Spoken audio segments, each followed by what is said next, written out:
자, 안녕하세요 여러분. 신기방의 산업안전 산업기사의 저자 한영의자 리더입니다. 자, 오늘은 2014년 필답편 3회차 해설 강의 진행하겠습니다. 자, 1번 계산문제 나왔네요.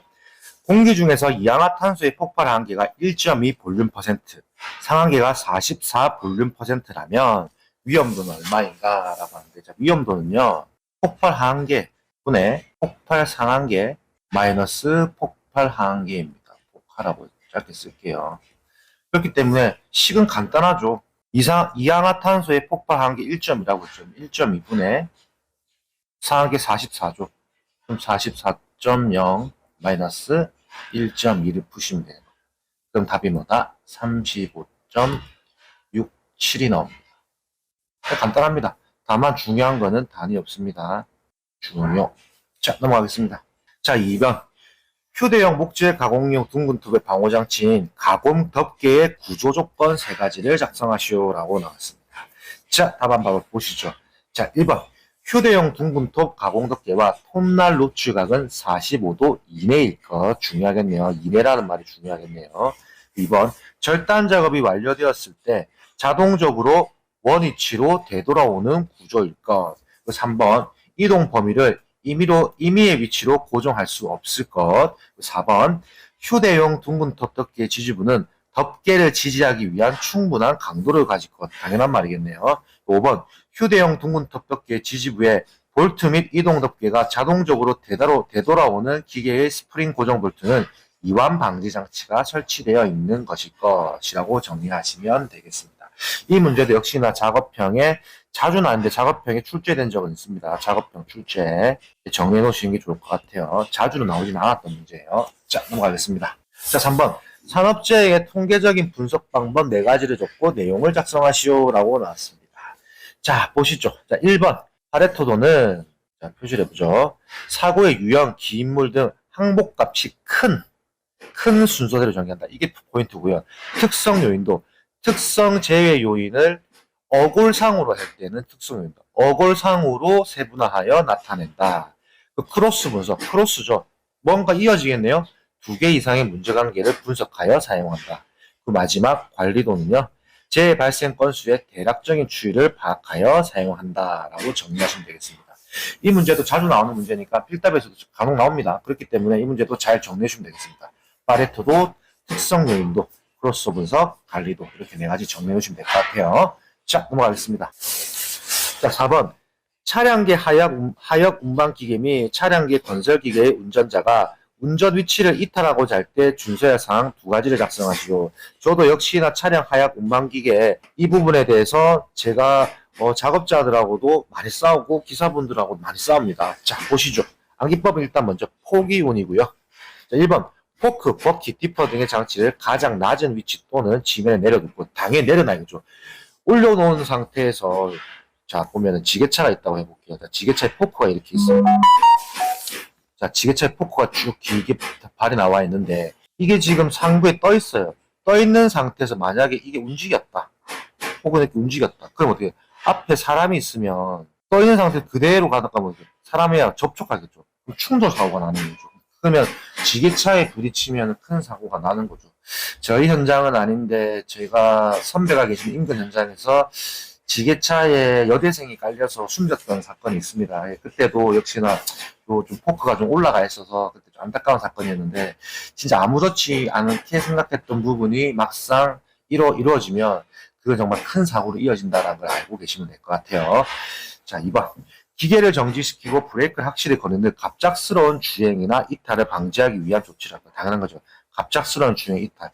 왜냐하면 이게 갑작스럽게 움직이는 경우가 있어요. 뭐 브레이크가 잘못 잠겼다든지, 아니면 브레이크가 고장났다든지 그런 것 때문에 갑작스러운 주행이 생길 수 있기 때문에 이런 것도 조심해야 하는 거고요. 또 마지막 3번. 운전석을 이탈하는 경우는 시동키를 운전대에서 분리시킬 것. 맞습니다. 시동키를 빼놓으면은 일단 움직이지가 않겠죠. 시동이 안 걸려 있으니까. 뭐 다른 상황을 움직일 수 있겠지만 일단은 시동키가 빠져 있으면은 저희가 직접적인 운전을 하는 원인이 되지 않기 때문에 시동키는 무조건 빼놓는 게 중요할 듯 합니다. 그래서 약간은 상식적인 면에서 접근하는 게 좋을 것 같습니다. 자, 넘어가겠습니다. 자, 5번. 방호 조치가 필요한 유해 위험 기기이다. 적합한 방호장치명을 작성하시오라고 나왔습니다. 자, 보시죠. 예초기는 나의 접촉 예방장치고요. 금속 절단기 역시나 나의 접촉 예방장치. 3번의 원심기는 해점체 접촉 예방장치. 4번 마지막이 아니네요. 공기 압축기는 공기가 압축이니까 뭘까요? 압력 방출 장치고요. 마지막 5번이네요. 지게차는 맞습니다. 헤드가드, 백레스트, 전조등, 후비드, 안전벨트. 그 지게차는 제가 앞전 강의에서 설명드렸는데 별도로 나오는 거 있어요. 별도. 지게차에 대한 방호장치명은 별도로 써라고. 이게 작업형에서도 나왔던 문제이기 때문에 지게차 부분은 잘 정리해 놓으시기 좋을 듯 합니다. 자, 넘어가겠습니다. 자, 6번. 보기의 교략 용접기의 자동 전격 방지기 표지사항을 작성하시오라고 나왔습니다. 자, 일단 보기 보시죠.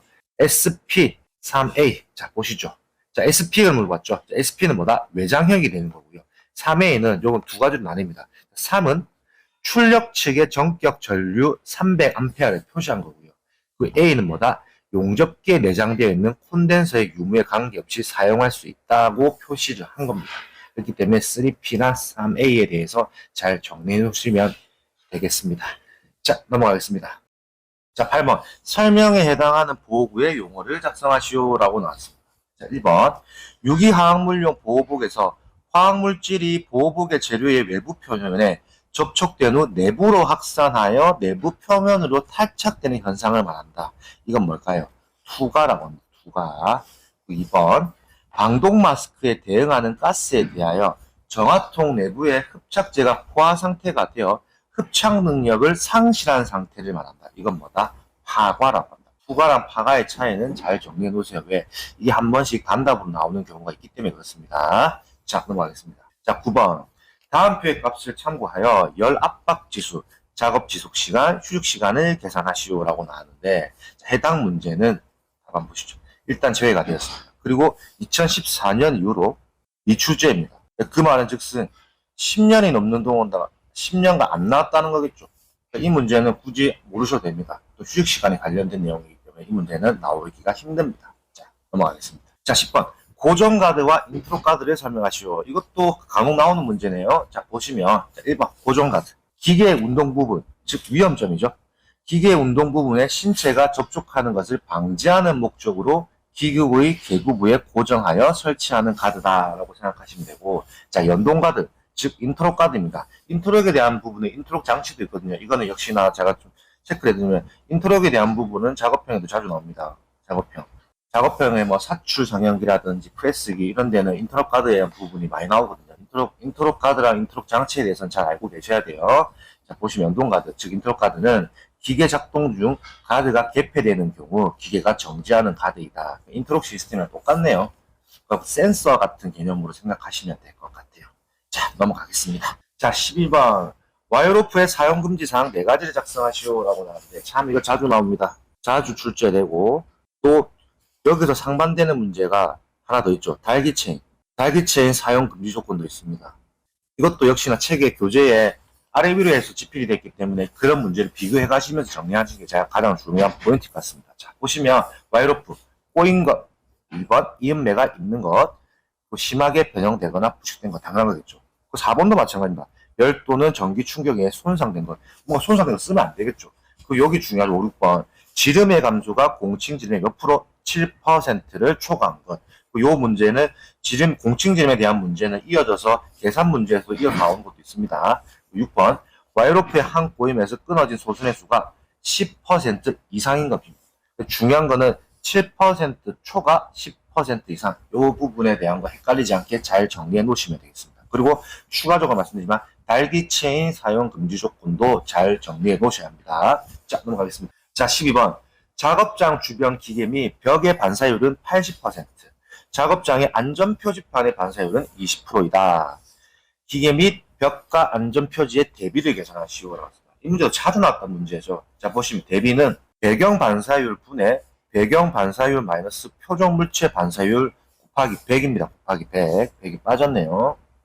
자, 그럼 여기서 중요한 건 뭐냐면 배경이잖아요. 배경에 대한 반사율은 제가 설명해 드렸죠. 뭔가 전체적으로 생각해야 한다. 그렇기 때문에 작업장 주변 기계 및 벽의 반사율, 전체적인 공간을 말하는 거죠. 그럼 이건 배경이 되겠네요. 그렇기 때문에 80이 들어가는 거고.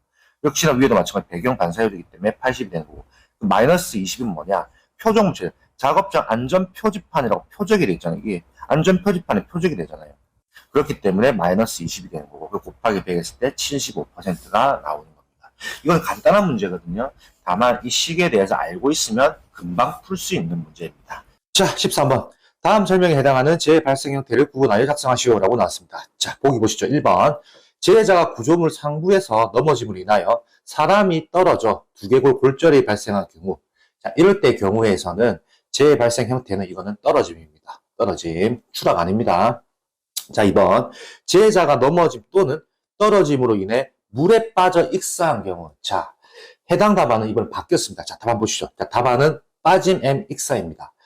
이거는 법령 변경으로 답안이 수정됐거든요. 예전 답안은 유해위험 물질 노출이었는데 해당 답안이 법령 변경으로 변경되었으니까 이 문제 빠짐 익사라고 정확하게 암기해 놓으시면 되겠습니다. 자, 이것으로 오늘 2014년 필답형 3회차 해상학기가 끝이 났습니다. 자, 그리고 필답이 2024년부터 2014년까지 총 11년치를 제작을 하였습니다. 이거를 보시면서 여러분들이 제 강의가 어땠는지는 모르겠지만 여러분들의 도움을 드리기 위해서 항상 노력을 하고 찍었던 강의입니다. 그래서 이 강의 내용 말고도 교재에 집필된 내용, 그리고 저희 네이버 카페 나눔 CBT 카톡방에 들어오셔서 언제든지 질문해 주시고 물어보신다면 언제든지 제가 시간 나고 제가 발이 닿는 데까지 제가 뛰어다니면서 도와드리겠습니다. 저는 신기방기 산업안전 산업기사의 저자 한현유자 리더였습니다. 감사합니다.